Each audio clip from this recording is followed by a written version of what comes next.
बड़ी खबर टोंक से दे रहे हैं। जयपुर कूच के दौरान नरेश मीणा को रोका गया। अलीगढ़ से पहले प्रशासन ने बैरिकेड लगाकर रोका नरेश मीणा को। नरेश मीणा है और प्रशासन है जिनके बीच में सहमति बनी है 11 सूत्रीय मांगों पर। रात 1:30 बजे तक चला ये वार्ताओं का दौर। स्थानीय मुद्दों पर जिला प्रशासन ने सहमति दी है। अन्य मुद्दों पर आने वाले दिनों पर बात होगी। 11 सूत्री मांगों को लेकर आंदोलन पर हैं नरेश मीणा, जिन्होंने जनसभा में जयपुर कूच का किया था ऐलान। और वो तस्वीरें भी आपके सामने रख रहे हैं। नरेश मीणा आपको नजर आ रहे होंगे इन तस्वीरों में। जयपुर कूच के दौरान उन्हें रोका गया। अलीगढ़ से पहले प्रशासन ने बैरिकेडिंग लगाकर रोका। नरेश मीणा और प्रशासन के बीच सहमति बनी है 11 सूत्री मांगों पर। 1:30 बजे तक बातचीत होती रही। स्थानीय मुद्दों पर जिला प्रशासन ने सहमति दी है और अन्य मुद्दों पर आने वाले दिनों पर बात होगी।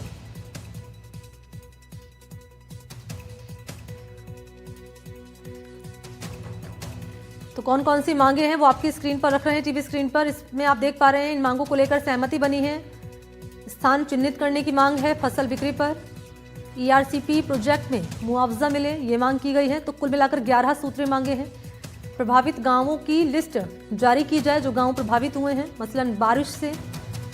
एक्सप्रेस वे पर टोंक के लोगों को आवाजाही में राहत मिले, ये भी मांग है। जमानत निरस्तीकरण की प्रार्थना पत्र वापस हो। तो कौन कौन सी मांगे हैं वो आपके सामने रख रहे हैं। और इन्हीं 11 सूत्री मांगों पर प्रशासन और नरेश मीणा के बीच सहमति बनी है। जरा जान लेते हैं अपडेट इस मामले को लेकर क्या मिल रहा है। इस वक्त हमारे साथ ज्यादा जानकारी लिए मौजूद हैं रवीश टेलर। रवीश, आपके पास आते हुए जरा बताएं अपडेट क्या है इस मामले को लेकर, और जरा मांगे कौन कौन सी हैं जिसको लेकर सहमति बनी है प्रशासन और नरेश मीणा के बीच। देखिए, नरेश मीणा ने जो है कुछ ऐसी मांगे रखी थी, जैसे 11 सूत्री मांगों की बात हुई थी, उसमें कुछ मांगे और जोड़ दी गई स्थानीय आंदोलन के दौरान। पहले जो है नरेश मीणा की जो वार्ता होती है गुरुवार को टोंक प्रशासन से, लगभग 2 घंटे की वार्ता होती है। लेकिन उस वार्ता से 2 बातें आती है कि सकारात्मक वार्ता हुई है, लेकिन नरेश मीणा जब आंदोलन के लिए शुक्रवार को जा रहे थे तो कह जाते हैं कि अगर मांगे नहीं मानी तो जयपुर कूच करूंगा। उस सूरत में मंच पर जो है नरेश मीणा जब घोषणा करते हैं कि अपनी गाड़ियों का रुख जो है जयपुर की ओर कर लीजिए, मैं जयपुर कूच कर रहा हूं क्योंकि सरकार हमारी सुन नहीं रही। अब मांगों की अगर बात की जाए तो समराव का एक कांड हुआ था, उस कांड को लेकर क्योंकि नरेश मीणा यहाँ से उपचुनाव लड़ चुके थे, उस सूरत में मामले दर्ज हुए थे। तो नरेश मीणा मुख्य रूप से जो मामले जो दर्ज मामले थे उन पर चाहते हैं कि वो मामले वापस लिए जाएं। और सरकार ने जो वहां आगजनी हुई थी उस दौरान कई वाहन जले थे, कई मकानों में तोड़फोड़ हुई थी, तो उस नुकसान को भी अभी तक नहीं दिया है। तो उस नुकसान की भरपाई जो है, जो मुआवजा सरकार ने घोषित किया था, उनके पिता से जो है मुख्यमंत्री की वार्ता भी हुई थी, एक समझौता भी हुआ था जयपुर आंदोलन से पहले।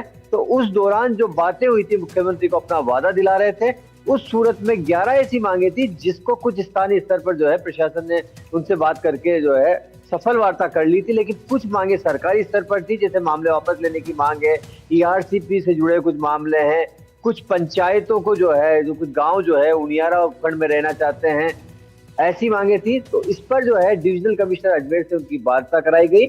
एडिशनल SP टोंक और ADM टोंक ने जो है लगातार वार्ता की और लगभग कह सकते हैं कि 6 से 7 घंटे के बाद में जो हो एक वार्ता सफल हुई। और रात को 1 बजे के बाद में नरेश मीणा और प्रशासन के बीच सहमति बनी है कि सभी मुद्दों पर जो है लिखित में बात हो गई है, ऊपर सरकारी स्तर पर बात हो गई है। ये आंदोलन जो है कुछ वापस लिया जाता है। यहाँ मणि ये भी महत्वपूर्ण है कि आज मुख्यमंत्री का टोंक दौरा था, तो ऐसी सूरत में कहीं न कहीं प्रशासन भी जो है सत्ते में आ गया था कि अगर नरेश मीणा जयपुर कूच करते हैं तो निवाई वो जगह है जहां पर जो है मुख्यमंत्री को आना है। तो उस हालातों को लेकर भी जो है प्रशासन ने तत्परता, गंभीरता और सख्ती तीनों चीजें दिखाई। बिल्कुल, मांगे कौन कौन सी है और इस मामले को लेकर अपडेट रवीश आप दे रहे हैं। कुल मिलाकर ये कि जो 11 सूत्री मांगे थी उन पर सहमति प्रशासन और नरेश मीणा के बीच बन चुकी है। शुक्रिया रवीश आपका।